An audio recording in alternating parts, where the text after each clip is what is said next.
사고의 자유. 오늘의 이야기. 뇌과학으로 본 INFJ의 사고방식 6가지. 지금 시작하겠습니다. INFJ의 특성은 단순히 성격 유형을 넘어 그들의 고유한 뇌 구조와 인지 과정에서 비롯된 능력이라고 할 수 있습니다. INFJ는 MBTI 유형 중에서도 가장 희귀한 유형으로 알려져 있지만 그들의 사고방식은 놀라울 만큼 복잡하고 강력합니다.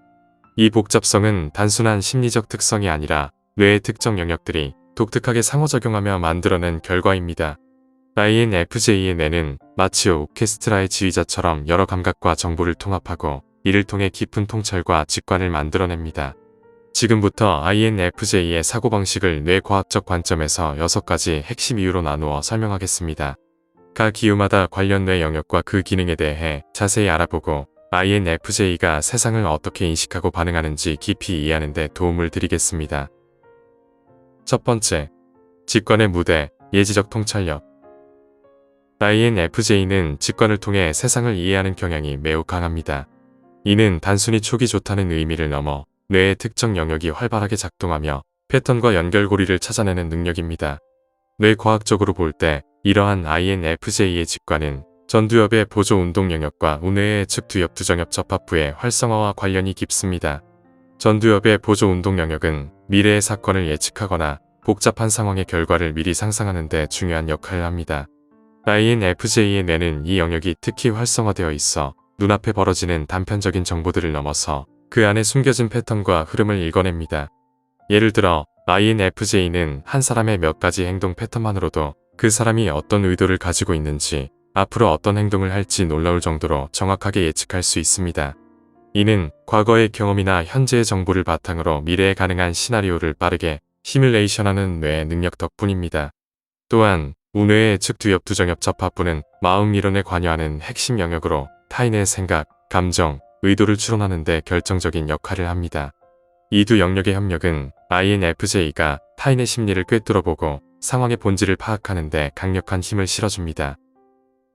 두 번째, 거울 뉴런의 공감적 초능력.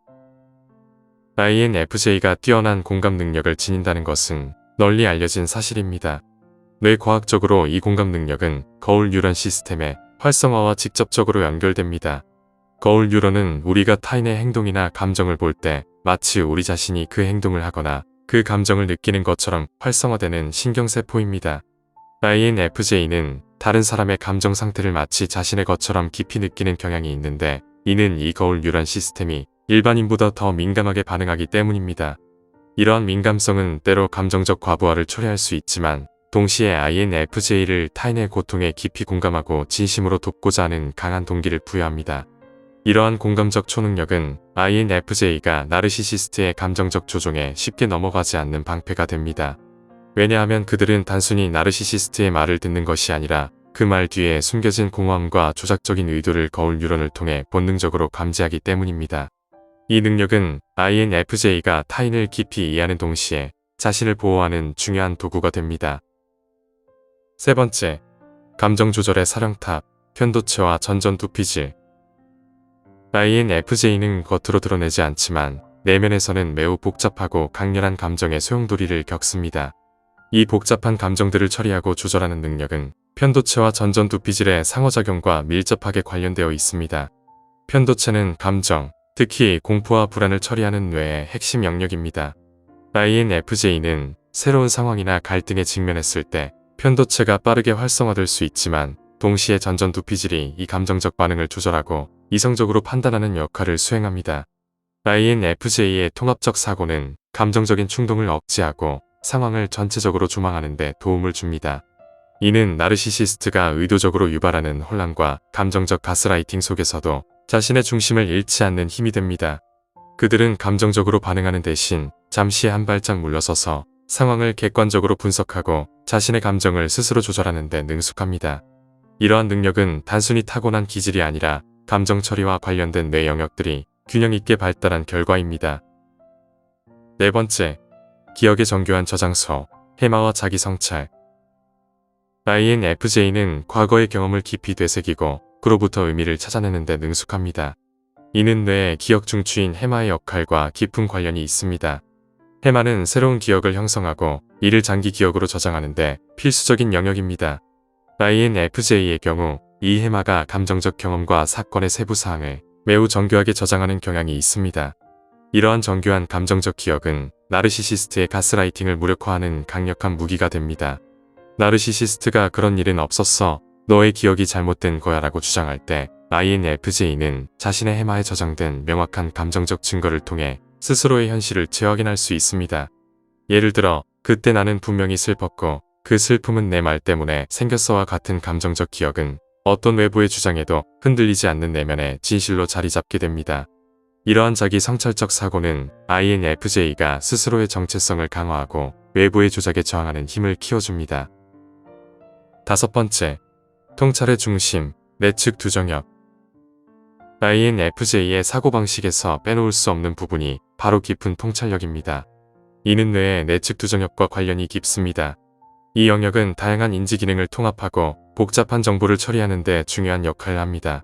특히 내측 두정역은 디폴트 모드 네트워크의 핵심 구성 요소로 외부 자극이 없을 때 활성화되어 자기 성찰, 미래 계획, 타인의 마음을 이해하는 데 관여합니다. INFJ는 이 DMN이 활성화되어 있을 때 마치 거대한 정보의 망 속에서 의미 있는 연결고리를 찾아내는 것처럼 깊은 통찰을 얻습니다. 나르시시스트와의 관계에서 벌어지는 복잡한 상황 속에서도 INFJ는 이 내측 두정역을 통해 그들의 패턴, 의도, 그리고 거짓말 뒤에 숨겨진 진실을 꿰뚫어 볼 수 있습니다. 이러한 통찰은 INFJ가 무언가 잘못되었다는 직감을 넘어 왜 잘못되었는지에 대한 명확한 이해에 도달하도록 돕습니다.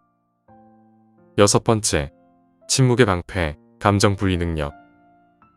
INFJ는 갈등 상황에서 침묵의 철수를 선택하는 경향이 있습니다. 이는 단순히 관계를 포기하는 것이 아니라 뇌과학적 관점에서 볼 때 감정적 에너지를 보호하기 위한 전략적 선택입니다. 나르시시스트는 상대방의 분노, 좌절, 슬픔과 같은 감정적 반응을 통해 자신의 존재감을 확인하고 만족을 얻습니다. 즉, 감정적 에너지를 공급받는 것입니다. INFJ는 이 과정을 본능적으로 깨닫고 더 이상 나르시시스트에게 감정적 공급원을 제공하지 않기로 결정합니다. 이는 감정을 처리하는 뇌 영역과 행동을 결정하는 뇌 영역 간의 단절을 의미할 수 있습니다. INFJ는 자신의 감정을 내면 깊은 곳에 가두고 나르시시스트의 도발에 반응하지 않음으로써 그들의 가장 큰 무기인 관심을 빼앗아 버립니다.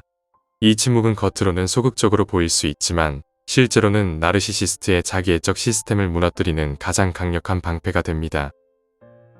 INFJ의 조용하고 사려 깊은 사고방식은 단순한 성격적 특성을 넘어 뇌의 복잡하고 정교한 네트워크에 기반을 둔 강력한 생존 전략입니다.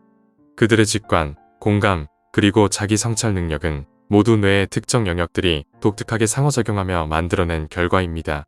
INFJ는 나르시시스트의 게임을 이해하고 그 게임에서 벗어나 자신을 온전히 지켜낼 수 있는 내면의 힘을 가진 존재입니다. 이들의 여정은 어둠 속에서 진실을 발견하는 빛이며 결코 꺾이지 않는 내면의 옹호자입니다. 오늘 이야기는 여기까지입니다. 영상이 마음에 드셨다면 좋아요와 구독 부탁드립니다.